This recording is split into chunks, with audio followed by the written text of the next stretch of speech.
salue tous dans le précieux nom de notre Seigneur et Sauveur Jésus-Christ. Et je bénis Dieu, je bénis vraiment son amour pour nous et pour vous, et pour ce temps qu'il nous donne, bien-aimés, afin de pouvoir partager sa parole. Je vais prier si vous le permettez. Seigneur notre Dieu, merci pour ce moment, que ce soit pour ta gloire, et que seul ton esprit nous parle et nous instruise dans tes voies. Tout ce qui est intelligence humaine et incrédulité de l'homme, nous les repoussons loin de ce moment au nom de Jésus-Christ. Et nous prions que l'intelligence du ciel nous soit donnée afin d'appréhender ta pensée. Dans le nom de Jésus-Christ, nous te l'avons demandé. Amen.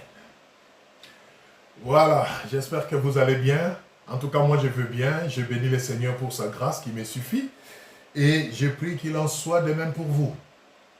Nous voulons donc partager la parole de Dieu, bien-aimé. Et souvenez-vous, la Bible dit, je suis dans la joie quand on me dit, allons dans la maison du Seigneur.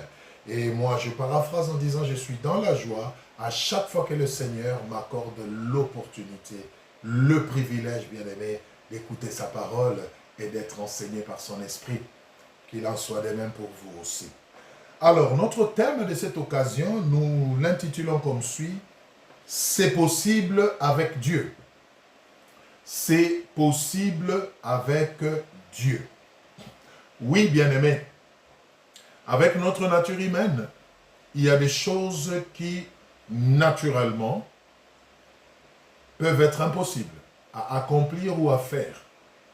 Et nous ne devons pas nous culpabiliser pour ça, nous ne devons pas trop en souffrir parce que c'est normal. C'est normal pourquoi? Parce que nous sommes limités, étant humains, étant hommes. Mais la bonne nouvelle, c'est que le Dieu en qui nous avons cru, celui qui a créé les cieux et la terre, pour lui, la Bible dit, rien n'est impossible. Alléluia. Mais la Bible ne dit pas seulement que rien n'est impossible à Dieu. J'aime la suite parce que la Bible dit aussi, parce que rien n'est impossible à Dieu, cela s'applique aussi à nous dans la mesure où nous croyons en ces dieux-là. Vous comprenez? Voilà pourquoi la Bible dit, tout est possible à celui qui croit. Amen. Et c'est merveilleux, n'est-ce pas? Donc, rien n'est impossible à Dieu, c'est vrai. Pas pour nous, parce que nous sommes humains et que nous sommes limités. Mais la Bible nous donne une voie de sortie. La Bible nous donne une alternative.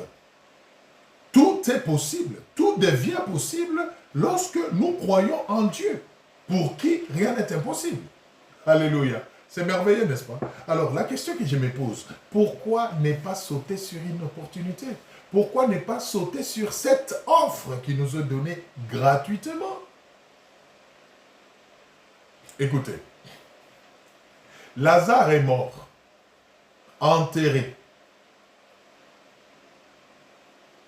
Et c'est en ce moment-là que Jésus vient, 4 jours après. Alléluia. Qu'est-ce que les sœurs de Lazare disent à Jésus? Seigneur, si tu étais là, il ne serait pas mort. Mais maintenant que tu es venu, c'est trop tard, en fait. C'est ça qu'il voulait dire. C'est trop tard parce qu'il est déjà mort. Et pas seulement qu'il est mort, il est enterré. Et pas seulement qu'il est enterré, il sent déjà mauvais parce qu'il y a 4 jours. Je donne cet exemple de Lazare, bien-aimé, pour illustrer un peu la différence entre notre manière de voir les choses et la manière de voir les choses de Dieu. Alléluia. C'est-à-dire les sœurs de Marie et de Marthe, tenant compte des circonstances, tenant compte du temps qui s'est écoulé, arrivent à une conclusion qui est normale et naturelle, étant humain. Tu serais venu pendant qu'il était malade, on pouvait croire encore que quelque chose allait se passer. Tu serais venu peut-être à la limite, avant qu'on ne le mette sous la terre, peut-être que quelque chose se serait passé. Mais là, Jésus, tu viens d'arriver 4 jours après. On l'a même déjà enseveli. Et certainement qu'en ce moment, ils sont mauvais. Donc, humainement parlant, ils arrivent à la conclusion selon laquelle c'était trop tard. Alléluia. C'est ça l'homme.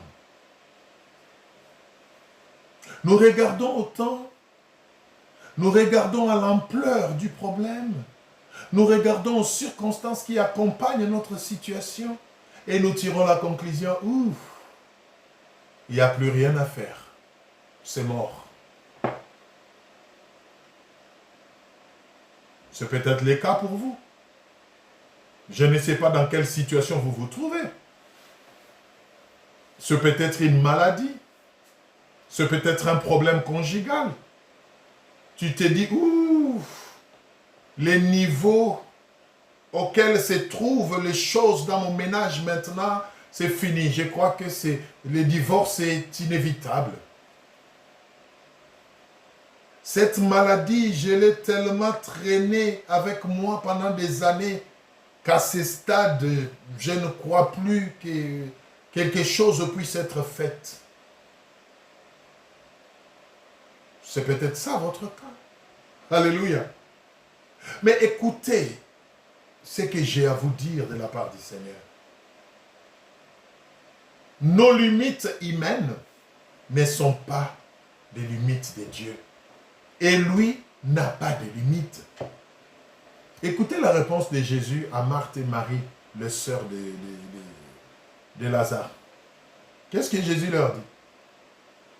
Ne vous ai-je pas dit que si vous croyez, vous verrez la gloire de Dieu. Alléluia. Donc, l'impossible peut devenir possible parce que nous croyons en celui pour qui tout est possible. L'algorithme est clair. Ce n'est pas à cause de nous, ce n'est pas par nos efforts, mais c'est par la foi, la confiance que nous plaçons en celui pour qui tout est possible. Et c'est cet effort que nous devons apprendre à faire, bien-aimés. Quand nous arrivons au bout, quand on ne sait plus quoi faire, souvenons-nous qu'en croyant en celui pour qui tout est possible, même notre situation à nous aussi peut devenir possible. C'est très important. Une situation désespérée pour un homme ne l'est pas pour Dieu. Alléluia. Nous allons prendre un passage dans la parole de Dieu pour illustrer toutes ces choses. Et nous allons prier parce que j'aimerais vraiment qu'on puisse prier aujourd'hui. Alors, nous allons dans Marc 5. Marc 5, nous lisons à partir du 21e verset. Marc 5.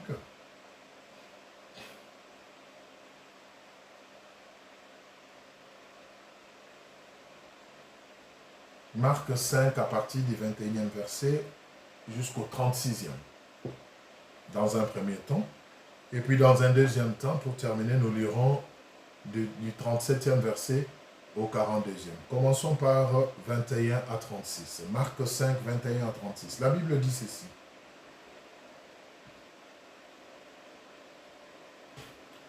Jésus dans la barque regagna l'autre rive, où une grande foule s'assembla près de lui. Il était au bord de la mer.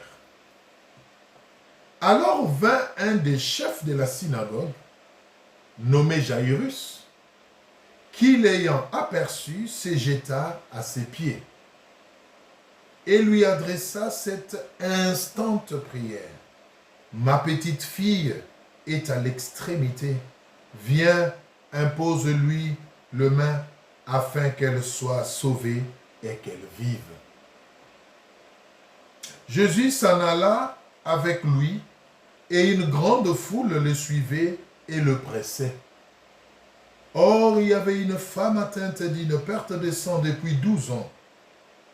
Elle avait beaucoup souffert entre les mains de plusieurs médecins. Elle avait dépensé tout ce qu'elle possédait et elle n'avait éprouvé aucun soulagement, mais elle était allée plutôt en empirant. Ayant entendu parler de Jésus, elle vint dans la foule par derrière et toucha son vêtement.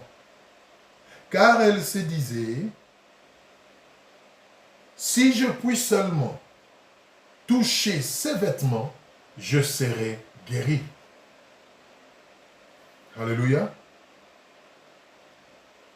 Au même instant, la perte de sang s'arrêta. Alléluia. Au même instant, la perte de sang s'arrêta et elle sentit dans son corps qu'elle était guérie de son mal. Jésus connut aussitôt en lui-même qu'une force était sortie de lui et se retournant au milieu de la foule, il dit, « Qui a touché mes vêtements ?» Ses disciples lui dirent, « Tu vois la foule qui te presse et tu dis, qui m'a touché ?» Et il regardait autour de lui pour voir celle qui avait fait cela. La femme effrayée et tremblante, sachant ce qui s'était passé en elle, vint se jeter à ses pieds et lui dit toute la vérité. Mais Jésus lui dit, « Ma fille, ta foi t'a sauvée. Va en paix et sois guérie de ton mal. » Alléluia. Comme il parlait encore, survinrent chez les chefs de la synagogue des gens qui dirent, « Ta fille est morte. Pourquoi importuner davantage le maître ?» Mais Jésus, sans tenir compte de ces paroles, dit au chef de la synagogue, « Ne crains pas, crois seulement. » Alléluia. Ne crains pas, crois seulement. Souvenez-vous de l'intitulé de notre partage d'aujourd'hui, c'est possible avec Dieu. Alors, j'aime bien cette histoire parce qu'il y a deux choses qui se croisent, deux situations qui s'entrelacent au même moment autour de Jésus. Et ce que j'aime dans ces deux situations, c'est la manière dont le Seigneur s'y prend pour arriver à les résoudre toutes les deux. C'est formidable, bien-aimé.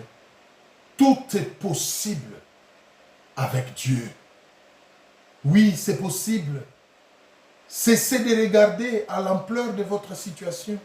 Cessez de regarder au temps que votre situation a pris. Cessez de regarder à vous-même. Tournez vos regards vers celui devant qui tout genou fléchit et toute langue confesse qu'il est Dieu. Alors, vous retrouverez le sourire et la joie de vivre. La Bible dit, Jésus en train de marcher avec ses disciples dans la barque, il arrive à l'autre rive. Une foule le suivait. Et dans la foule, un homme appelé Jairus, qui était vraiment réputé à l'époque, parce qu'il était l'un des chefs de synagogue, c'est-à-dire la maison de Dieu, vient faire une instante prière à Jésus. Il lui dit, ma fille est en train de se mourir. Il avait une fille de 12 ans, ce monsieur. Il est en train de se mourir. Viens, impose tes mains sur elle. Elle vivra. Ça, c'est l'expression de la foi.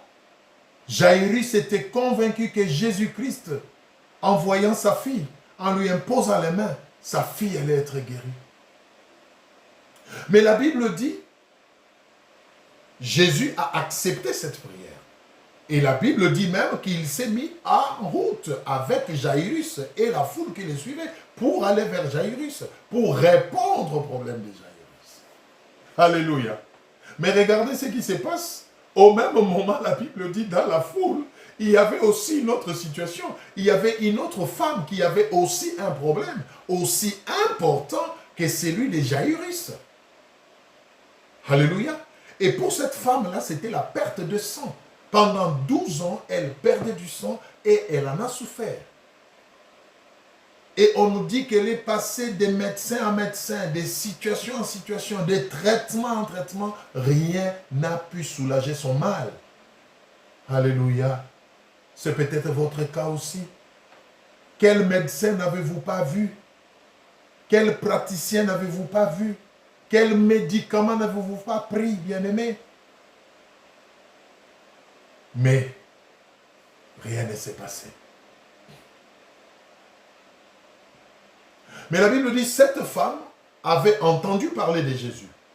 Elle avait appris ce que Jésus était en train de faire en allant de lieu en lieu. Et elle s'est dit dans son cœur, je n'ai pas besoin de voir cet homme. Je n'ai pas besoin de discuter ou de parler avec lui. Mais tel que j'ai entendu parler de lui, je suis convaincu et persuadé que en touchant ne fût-ce que ses vêtements, alléluia, mon mal va partir. Quel degré de foi. Alléluia. Et c'est ce qu'elle a fait. Vous voyez? Elle a commencé à suivre Jésus. Jésus était... Suivez très bien. J'aime bien la simultanéité de ces deux faits. Jésus en route, la foule le presse et le suit, en route vers un objectif, vers un but qui est aller chez Jairus pour s'occuper de sa fille. Mais chemin faisant, un autre cas s'interpose. Alléluia. Un autre cas s'interpose. C'est greffe sur cette situation. Et grâce à la foi de cette femme, Jésus est obligé de prendre du temps, d'arrêter sa marche vers Jairus pour s'occuper d'abord de ces cas. La Bible ne le dit pas, mais j'essaie de m'imaginer quand Jésus s'est arrêté pour traiter les cas de cette femme. J'essaie de m'imaginer quelle était l'attitude de Jairus. Qu'est-ce que Jairus en ce moment-là s'est dit dans son cœur? Alléluia. C'est moi qui ai appelé le Seigneur. C'est moi qui suis venu le premier vers lui.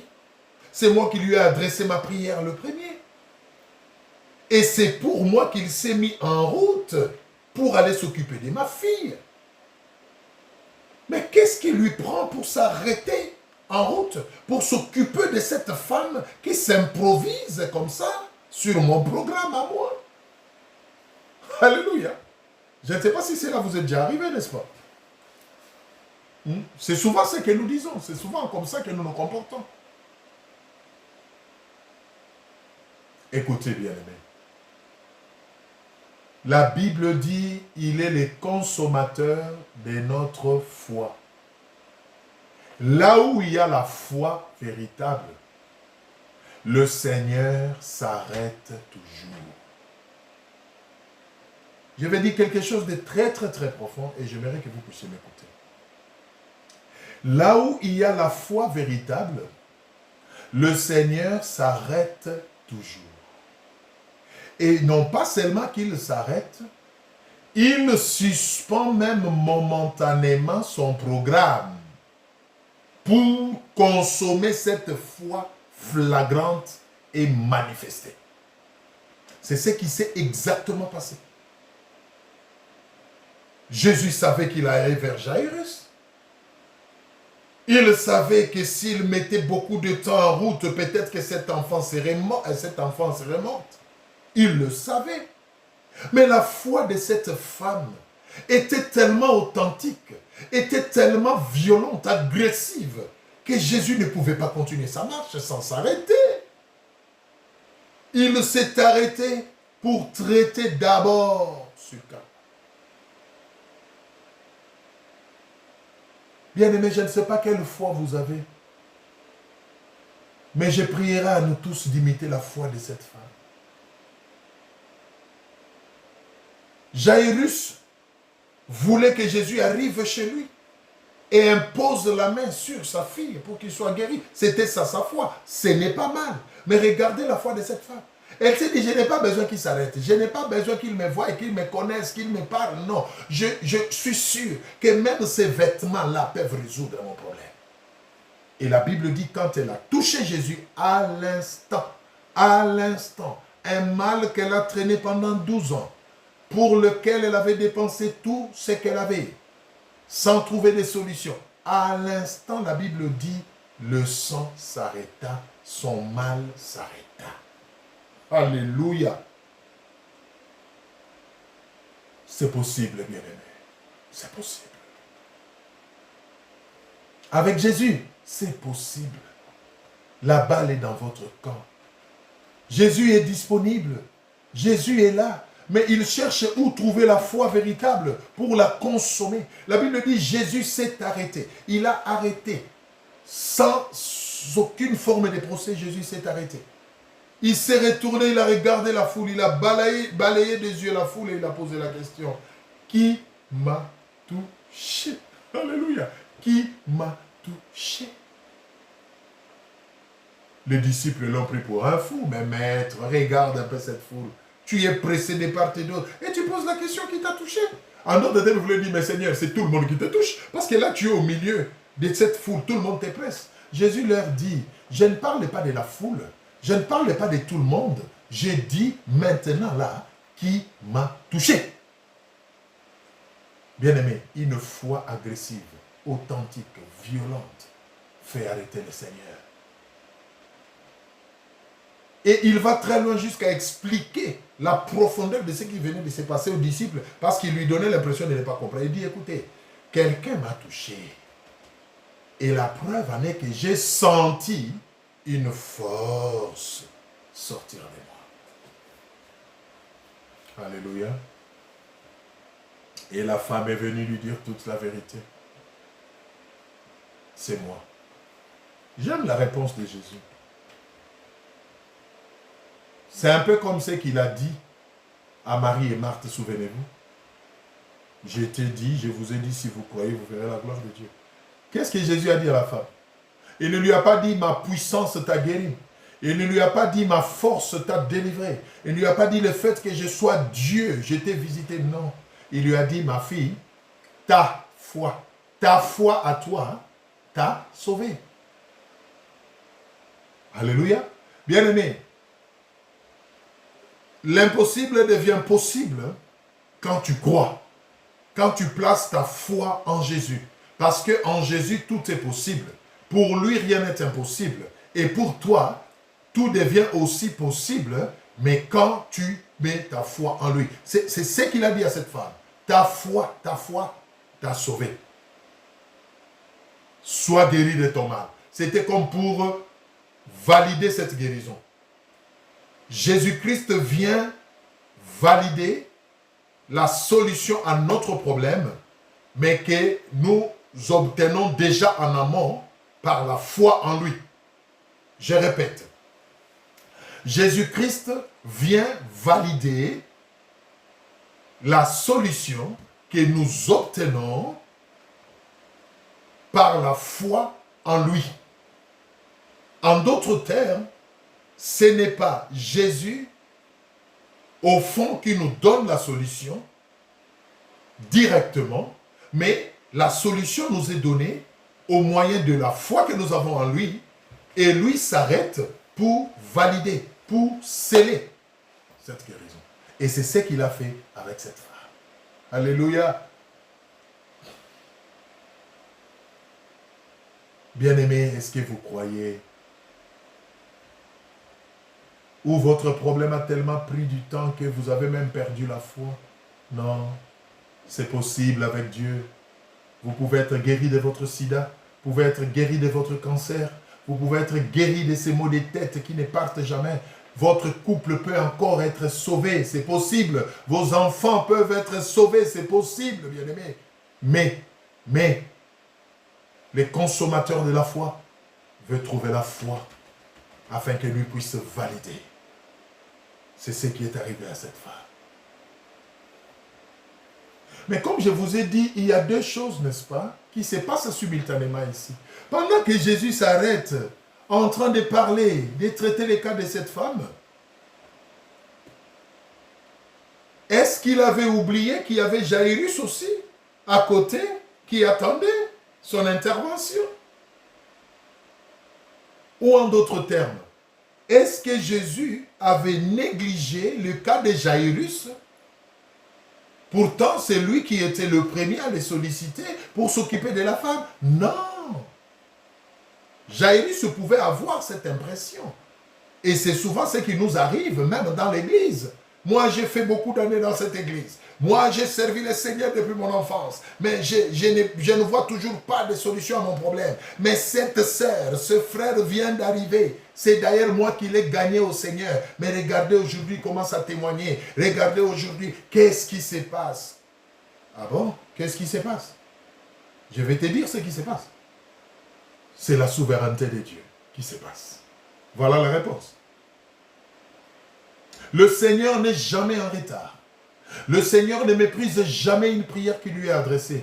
Mais il a sa manière de faire les choses, il a son calendrier parce qu'il est sûr de lui. Le Seigneur était conscient du cas de Jairus, il savait qu'il allait le résoudre, mais il devait aussi s'occuper d'abord de cette femme qui avait de manière flagrante et solennelle manifesté une foi extraordinaire qui avait même secoué lui-même le Seigneur. Alléluia. Et la Bible dit, pendant que Jésus passait du temps, un messager est venu dire à Jairus, oh écoute, laisse tomber, ne l'embête plus. Tu as clairement vu qu'il a pris tout son temps. Donc tu n'es pas intéressant pour lui. Et d'ailleurs, pour ta gouverne et pour ton information, ta fille, pour laquelle tu es en train de les supplier là, vient de mourir. Donc laisse tomber. C'est pour dire à Jairus, voilà, le pire est déjà arrivé, laisse tomber.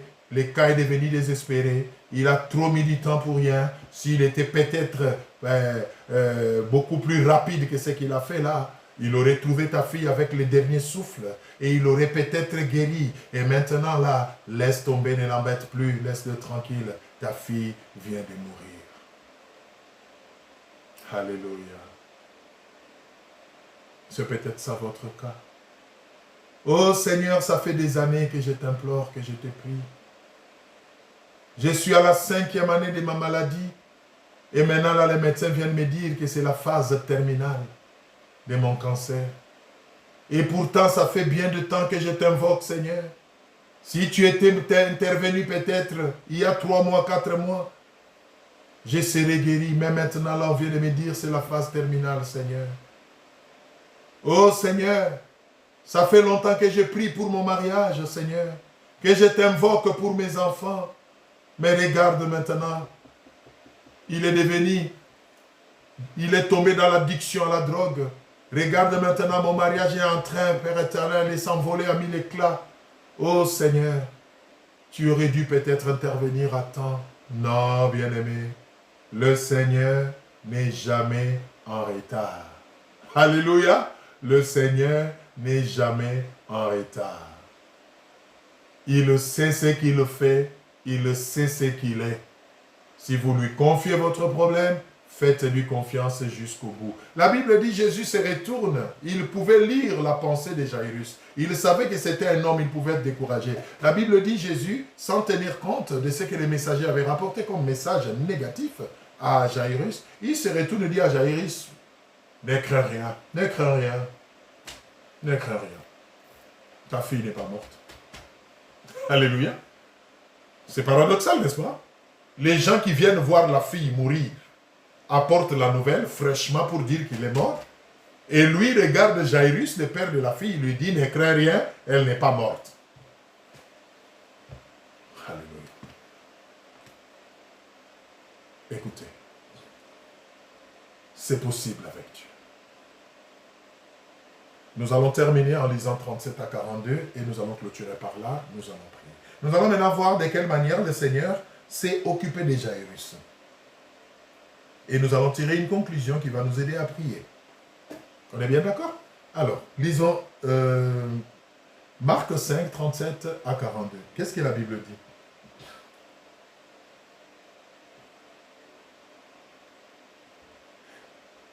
Mais Jésus, sans tenir compte de ces paroles, il dit au chef de la synagogue, ne crains rien, crois seulement. Crois seulement. 37. Et il ne permit à personne de l'accompagner si ce n'est à Pierre, à Jacques et à Jean, frères de Jacques. Ils arrivèrent à la maison du chef de la synagogue, où Jésus vit une foule bruyante et des gens qui pleuraient et qui poussaient des cris, des grands cris. Il entra et leur dit, « Pourquoi faites-vous du bruit? Et pourquoi pleurez-vous? L'enfant n'est pas morte, mais elle dort. » Vous voyez le langage de Jésus? L'enfant n'est pas morte, mais elle dort. Ça, c'est le langage divin. Mais le langage humain, parce que c'est la réalité, l'enfant était mort. Et qu'est-ce que la Bible dit? Et il s'est moqué de lui. Oui, il s'est moqué de lui. Alors, ayant fait sortir tout le monde, il prit avec lui le père et la mère de l'enfant et ceux qui l'avaient accompagné, et il entra là où était l'enfant. Il la saisit par la main et lui dit, Talitha Kumi, ce qui signifie, jeune fille, lève-toi, je te le dis. Ah, j'aime ça. Talitha Kumi, jeune fille, lève-toi. C'est la fin de la phrase de Jésus, de son instruction qui m'intéresse. Il dit, lève-toi, moi, je te le dis. En d'autres termes, moi, la vie, moi, ton créateur, je te le dis, lève-toi. Bien aimé, quand Jésus dit, la mort écoute et obéit. Quand Jésus dit, la nature écoute et obéit. Quand il dira quelque chose par rapport à ton problème, bien aimé, cela sera exécuté. Et la Bible dit, l'enfant s'est levé. Alléluia. Et tout le monde était dans l'étonnement. Tout le monde était dans l'étonnement. Crois seulement, bien-aimé. N'estime pas que ça a pris du temps. N'estime pas que le Seigneur aurait dû intervenir il y a longtemps. Quand on a diagnostiqué, premièrement, ma maladie, c'est en ce moment-là que Dieu devait faire quelque chose. Maintenant que je suis, maintenant... Non, bien-aimé, arrêtez de vous faire des idées. Arrêtez de polémiquer contre vous-même. Arrêtez de faux raisonnements. Croyez seulement. Parce que c'est possible avec Dieu. Il n'y a pas une situation qui soit pire. Il n'y a pas une situation qui soit impossible. Il n'y a pas une situation que le Seigneur ne puisse résoudre. Crois seulement. Et nous voyons que, au final, qu'est-ce qui s'est passé? La femme à la perte de sang a été guérie. Alléluia, Dieu a été glorifié. Et la fille de Jairus a été ressuscitée. Alléluia. Et Dieu a été glorifié. Mais au départ du planning, du programme, c'était quoi? La fille de Jairus devait être guérie parce qu'elle n'était pas encore morte. Je vais finir en relevant quelque chose de très profond ici. Alléluia. La fille de Jairus était malade et on s'attendait à sa guérison. Alléluia. Et c'est pourquoi on est venu appeler Jésus, n'est-ce pas? Mais le Seigneur a laissé les choses s'empirer, entre guillemets. Il a laissé les choses aller plus loin, jusqu'à la mort. Parce qu'au fait, pour lui, ce n'était pas la mort, c'était le sommeil. Et il savait qu'en arrivant sur le lieu, il allait réveiller la fille. Et d'office, le changement du planning du Seigneur, par rapport aux pensées des hommes, a fait que sa gloire soit beaucoup plus grande. Donc, on n'a plus parlé dans la maison de Jairus de la guérison de sa fille, alléluia, mais on a parlé de quelque chose de beaucoup plus grand et de plus étonnante que la guérison, qui est la résurrection. Écoute, bien-aimé, le Seigneur met du temps peut-être pour ton problème, non pas parce qu'il n'écoute pas ta prière, non pas parce qu'il ne veut pas t'exaucer. Il nous permet qu'en attendant, tu puisses voir ce qu'il fait pour les autres autour de toi, afin d'attiser ta foi et te préparer à un plus grand miracle, te préparer à une plus grande gloire. Alléluia. Le Seigneur s'est arrêté pour cette femme. Il savait que pour Jairus, il fallait faire plus.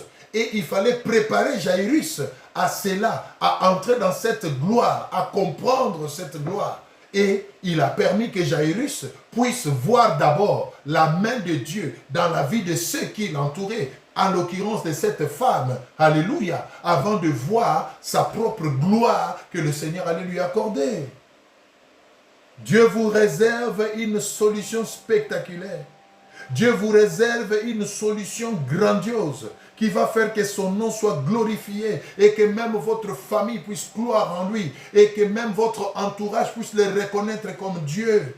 Voilà pourquoi il prend son temps. Ce n'est pas parce qu'il ne vous écoute pas, ce n'est pas parce qu'il ne vous aime pas, ce n'est pas parce qu'il vous aime moins que les autres. Non, il est Dieu. Vous croyez seulement. Je vais m'arrêter par là et nous allons prier. C'est possible avec Dieu. Tu t'attends à la guérison alors que le Seigneur te réserve la résurrection. Alléluia. C'est comme les paralytiques à l'entrée du temple. Ils s'attendaient à l'aumône de la part du Seigneur alors que le Seigneur lui avait réservé la guérison de retrouver la marche. Bien-aimé, Dieu vous connaît mieux que vous-même. Il connaît ce qui est mieux pour vous et il va vous l'accorder. Vous croyez seulement, car c'est possible. Nous allons incliner nos têtes. Avant de lever ma voix pour prier, je vais te donner l'opportunité de prier aussi, là où tu es en train de m'écouter. Je ne connais pas ton problème, mais toi tu le sais. Je ne sais pas combien de temps ton problème a pris. Je ne sais pas quelle est son ampleur. C'est peut-être un problème conjugal, un problème financier, un problème sentimental, un problème, je ne sais pas, un problème de santé. Bien-aimé, tout ce que je sais, c'est que c'est possible avec Dieu. Je vais élever la voix pour prier et tout ce que je te demande, c'est de prier aussi dans ton cœur et de dire Amen à cette prière. Dieu de grâce, je te bénis. Je parlais de ta part à ton fils, à ta fille qui m'ont écouté. Ô Seigneur, tu envoyas ta parole et ta parole les guérit. C'est possible, Seigneur, que tu visites chacun maintenant dans son problème. C'est possible, Seigneur mon Dieu, que tu restaures, oh Dieu, que tu restitues, que tu ramènes à la vie tout ce que l'ennemi a volé, ce que l'ennemi a tué, ce que l'ennemi a détruit. C'est possible, Seigneur, que tu restaures les années, oh Dieu, que la maladie, que les problèmes ont dévoré. Je te bénis parce que tu le fais. Je le déclare ainsi dans la vie de toute personne qui en ce moment dit Amen à cette prière et croit, Seigneur mon Dieu, à ta visitation, que ta puissance descende sur tout un chacun et opère un miracle, mon Père, pour ta gloire. Merci parce que tu nous exauces toujours. Avec foi, nous t'avons prié. Amen. Voilà. Que le Seigneur vous bénisse. Ayez la paix du Seigneur dans vos cœurs et nous nous disons à une prochaine occasion. Au revoir.